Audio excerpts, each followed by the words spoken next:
Hello everyone, and this time I am extremely proud to present to you for the first time, I think, the Hot Toys MMS445 1/6 scale collectible figure, Gladiator Thor from Thor Ragnarok.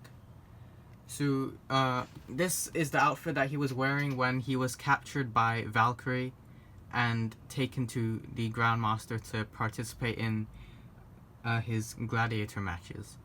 Oh, and just to mention, this is the deluxe version, so there are some extra bonus accessories that come with this one.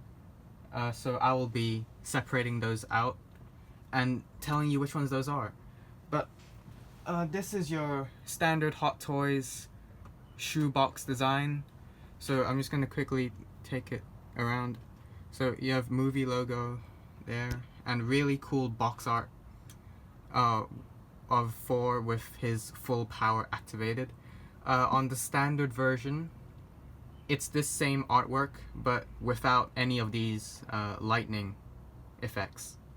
And similar to the Road Worn Thor box, you've got all these funky symbols and patterns everywhere scattered around the box. And this art wraps around, so there is just continuing his sword and arm.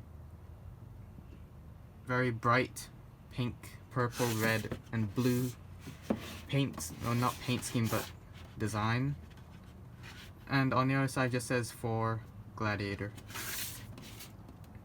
Now, just taking the cast and credits piece.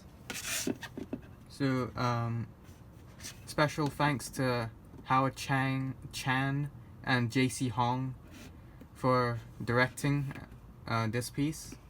And if you want, you can see the rest of the cast and crew responsible for making this figure.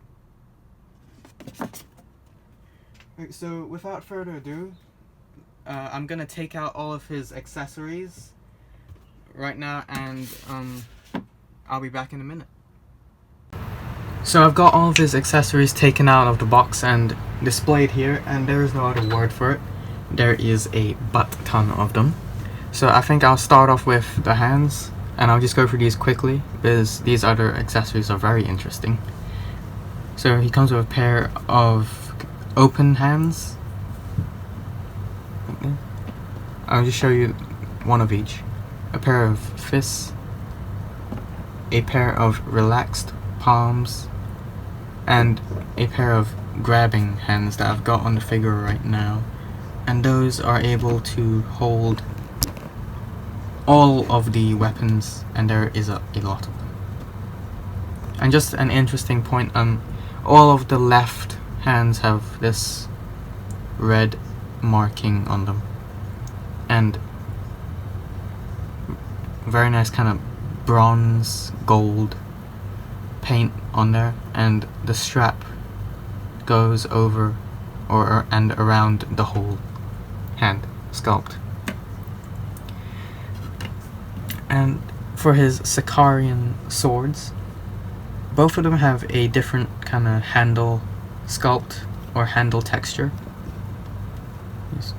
I can bring it closer. This one's more of a flat, layered design, while this one is more of a grippy design. Now, I'm not sure which one goes in which yet, but so I'll need to rewatch the movie for that. But as you can see here, very nice black paint in all the recesses. Focus, as you can see, in all these lowered areas. Very nice black paint there. And I really love how the metallic red just blends in with the gold along the handle.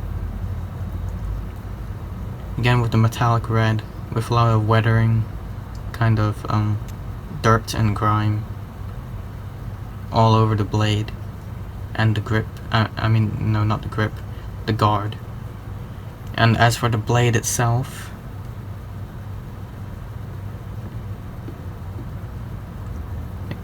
that grime continues on the blade with some scratch marks that reveal silver underneath this metallic blue.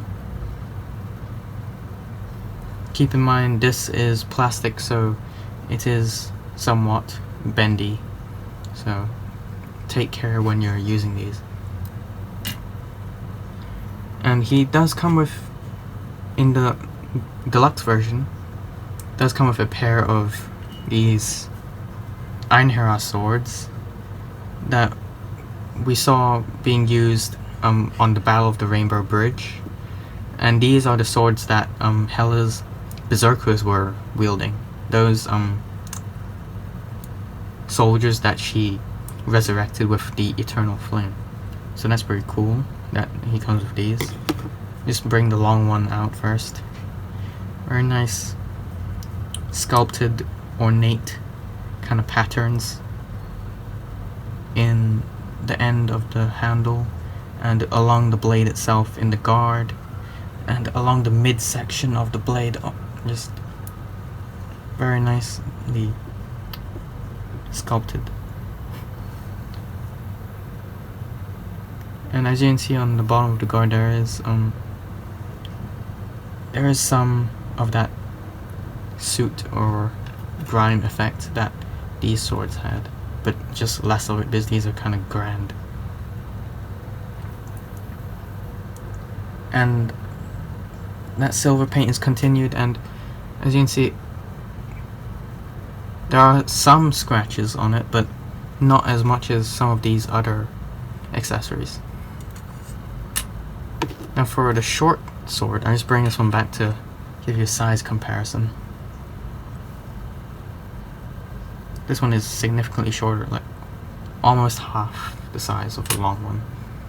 But that doesn't mean it suffers from lack of detail because it is jam-packed with it despite its size. Dropped it, sorry. On the handle, same ornate detail and very wellly applied glossy black paint. And there's the same sculpted ornate detail in the guard.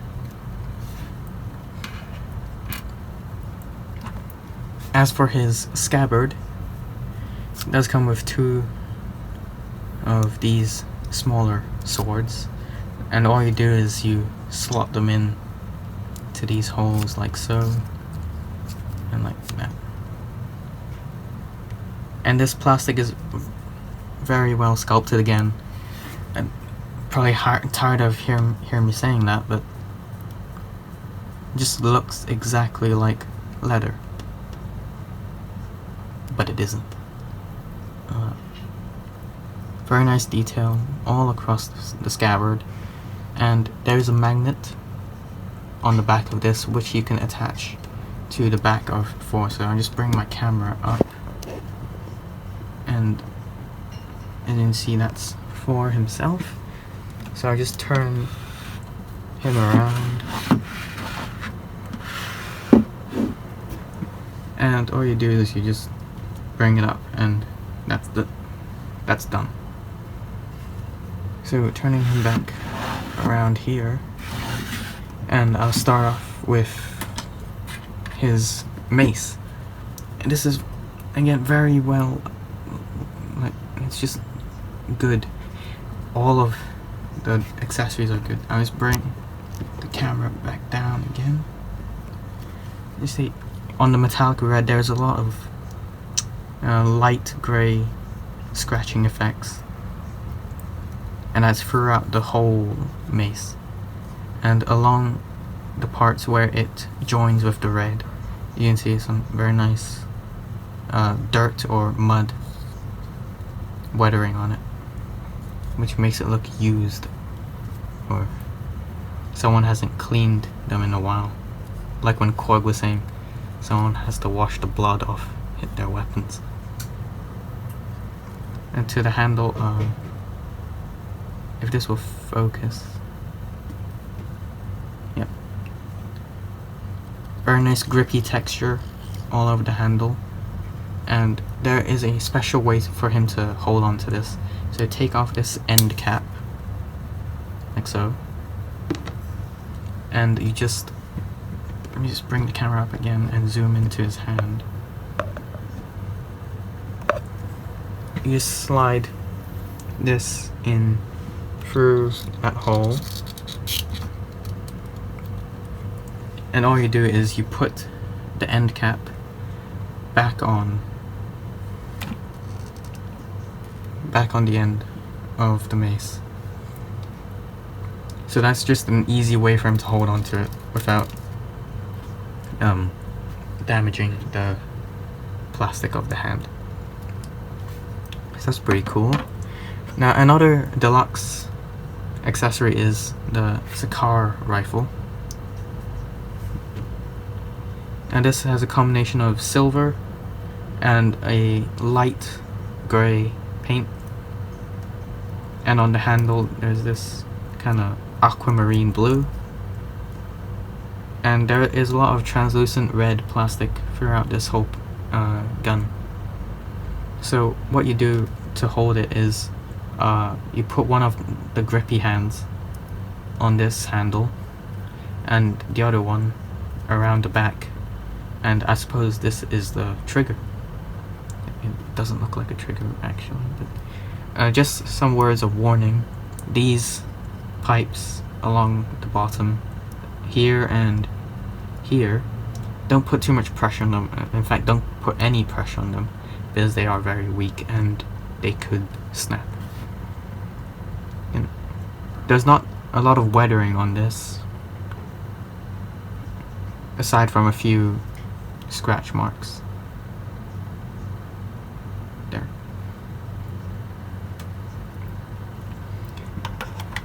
I saved the best for last, which is his shield. Oh no, wait, the best for last will be his helmet, and that is very special in the way you put it on. So for his shield, I just put it on his arm for now because it's very, well, not very difficult, but I would have had to cut the video and then I would have had to put it on. So I just take the whole figure and show you the shield. And see, very reminiscent of the box art in terms of the patterns everywhere. Very well, or just this blue paint throughout the shield and this kind of red pattern. And there is a lot of weathering on the shield as well. Mainly mud effect or soot. And there are a lot of scratches on the red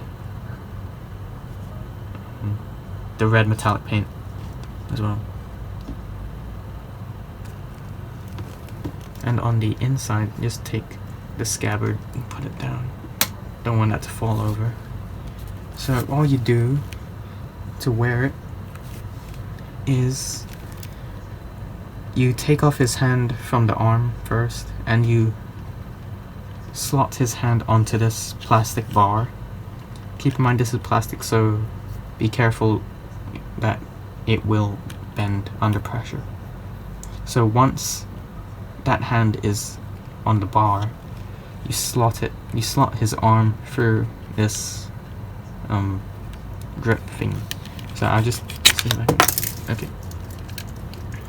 Oh, I lost a piece of guard there. So all you do is you put his hand on the bar and this rotates so you can have the hand anywhere you want. So all you do is you slot his arm through this and peg it into the hand, like so. I'm not gonna actually peg it now, but anyways. So that's a shield. Set that aside. And for his helmet, that is a little bit, it's different to say the least. There are 2 points of articulation on this. The wings can fall down and up to recreate his suiting up pose. And to put it on his head, you take this back piece here and let me just get it off. It splits into 2 pieces, As you can see, there's a magnet there, and there's a slot there which goes in here. So let me just get the figure.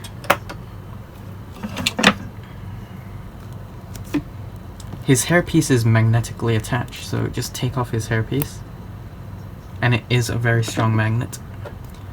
When you attach this front piece of the helmet, fold the wings down and just fiddle around with it until it comfortably fits and the magnet's there. And don't fold the wings up just yet, because you need to attach this back piece. So just slot that in, and that's him helmeted up. And to finish the look, you just fold the wings down. Alright, and I forgot to mention the base. This is, again, these Sakaarian markings and kind of green paint splatter that is reminiscent of that scene when the fans are cheering on Hulk before he arrives in the arena. Let me just get that right. The plaque is a very nice plaque with, again, some Sakaarian markings, Gladiator Thor, and it comes with this standard crotch grabber. 2018 Hot Toys Marvel. Now taking a closer look at the figure itself, as you can see, excellent likeness to Chris Hemsworth as Thor with his short hair. And zooming in on the face, you can see his red war paint, I guess, with the laser lines across, all across his hair. Sorry if that was out of frame. And as you can see, the seam line where the top hairpiece attaches to the rest of the head, it isn't that obvious. I mean, you can see a bit there, but turning it around, it really isn't that obvious. And I think Hot Toys did a very good job with that, with the way the helmet works and stuff. But going down to his chest area, just zooming out a bit, this is the same chest piece as Road 1 Thor. In fact, a few of these pieces have been reused, such as, well, as I said, the chest, this shoulder strap, this belt, this kind of tunic, leathery tunic thingy, and these pants and this crotch cover. Also, the boots have been reused. Well, that's because it's screen accurate. So, and coming to his cape, as you can see, it's ripped, like we saw in the movie when that Sakaarian just ripped half his cape off. And here's an interesting bit. The rest of the cape is actually attached to the belt, and there's this very nice tear mark on the cape, and this cape drapes very well. It's a very nice material. It's similar to the Rogue One Darth Vader cape material. Like its texture is very similar. Very nice gold paint on the shoulder strap and his cape attachments. Going to his chest piece, it's just sculpted plastic again, but as you can see, there's these Sakaarian gladiator markings all over the side of the chest, his belt, tunic, and pant leg, and also his left arm and shoulder armor. All of this is just sculpted plastic, but it looks amazingly similar to the on-screen costume. And as you can see, there's some weathering on these pieces, like some dirt and mud. And this shoulder piece has got some scratching on it. There. Now Hot Toys have used their muscular rubber arms again. I'm not sure how many people don't like them, but I personally think that they are more realistic, and I don't mind the rubber kind of bunching up and cracking in the future, because I won't be selling this one anytime soon, or at all in fact. So if you're afraid of rubber arms, if you're afraid of the arms cracking here, there are some good poses where the arms are just flat by side, like when he holds his two swords like that. I'll have some photos for some pose ideas where the arms are just straight down or a little bit bent outward. And this pant material is very nice. It, as I said, it's exactly the same as the Road 1/4, but it is a sort of pleathery material here, and here is just standard cloth. I've got some dust on mine, but nothing, a little dusting won't do. And this leathery tunic material is just sculpted plastic again, and it does hinder some articulation, especially if you want to bring the leg back, but not so much forward. It doesn't block forward that much. The thing that blocks forward is the pants itself. Coming down to his boots, a lot of muddy weathering detail on the boots, and as you can see, he's got this blue shin guard thing with the Gladiator markings on it again, and same with the shoulder piece. This blue guard has got some nice grey wash in all these lower surfaces, and it's got a lot of scratching throughout. Just bring that closer. It's got a lot of scratching all over it. So now for a quick rundown of his articulation. Just bringing this closer. The head can rotate 360 degrees. I just won't bring it that far because the arms can go up around 90 degrees. I don't think they'll go any more because of this shoulder piece, and I'll do the other arm because it might be different. So just bringing this shoulder piece back up here. The arm bends around 90 degrees again. These these arm pieces also hinder it a bit, and the arm can go up that much before the shoulder piece starts blocking, and go back that much before the shoulder piece starts blocking it again. Now just to make sure that it is the same, I'll do the other arm. I think it can go up a bit further than the other side, and bring it back around the same.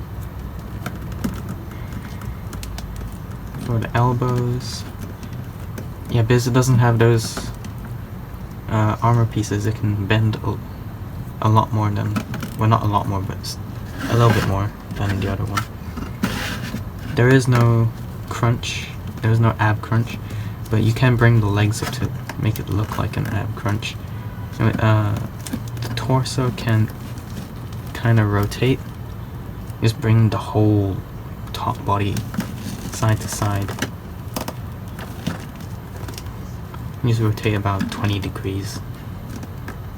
And for the legs, as I said, the pant material kind of hinders the articulation, but now I'm finding that this, let's get the arm out of the way, this tunic area is kind of blocking some leg movement. And if you're gonna bend the knees, be careful of this knee pad. So bringing it back. Yeah. As I said, the tunic is blocking any movement back.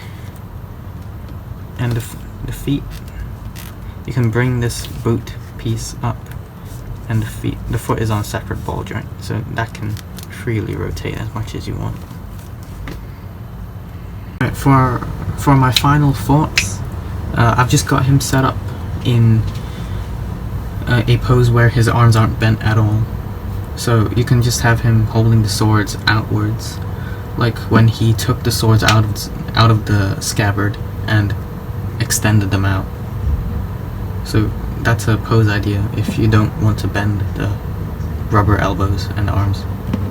So for my final thoughts, this is a great figure, and there are many pose options available with the abundance of extra pieces and accessories, so you can recreate many fight scenes from Ragnarok, like the Gladiator fight and the Battle of the Rainbow Bridge, if you use those Einherjar swords. So I would definitely recommend this, and I'm kind of surprised that this got released before the Hulk, to be honest, because that was announced way before this one. But I guess they had to do something for Infinity War, and this one was probably the first on the docket. So anyways, if you liked Ragnarok and would like to pick up something from that movie, this is a must-have piece. It is just perfect. And yeah, this is RK's Collectible Reviews, and I'll see you next time, maybe for Gladiator Hulk or Justice League Tactical Batman. Thanks for watching.